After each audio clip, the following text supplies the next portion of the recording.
প্রধান উপদেষ্টা অধ্যাপক মোহাম্মদ ইউনূস আগামী ডিসেম্বর থেকে জুন 2026-এর মধ্যে জাতীয় নির্বাচন আয়োজনের লক্ষ্যে সংস্কার প্রক্রিয়া ত্বরান্বিত করার তাগিদ দিয়েছেন। আজ ঐকমত্য কমিশনের সদস্যদের সঙ্গে বৈঠকে তিনি এই নির্দেশনা দেন। শনিবার বিকেলে প্রধান উপদেষ্টার সরকারি বাসভবন যমুনায় ঐকমত্য কমিশনের সহ সভাপতি অধ্যাপক আলী রিয়াজ ও সদস্য বদিউল আলম মজুমদারের সঙ্গে বৈঠক হয়।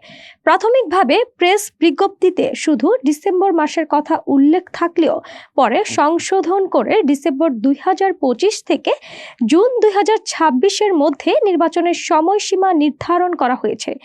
বৈঠকে কমিশনের অগ্রগতি তুলে ধরে প্রধান উপদেষ্টাকে জানানো হয় এ পর্যন্ত 8টি রাজনৈতিক দলের সঙ্গে আলোচনা সম্পন্ন হয়েছে এবং আগামী বৃহস্পতিবার বিএনপির সঙ্গে বৈঠক নির্ধারিত রয়েছে। এছাড়া সংস্কার বিষয়ে জনসচেতনতা তৈরির জন্য বিশেষ কর্মসূচি নেওয়া হচ্ছে। প্রধান উপদেষ্টা নির্বাচনী প্রক্রিয়া স্বচ্ছ ও অন্তর্ভুক্তিমূলক করতে সংস্কার কার্যক্রম দ্রুত বাস্তবায়নের উপর জোর দেন। আগামী 18 মাসের মধ্যে নির্বাচন আয়োজনের জন্য প্রস্তুতি জোরদার করা হচ্ছে।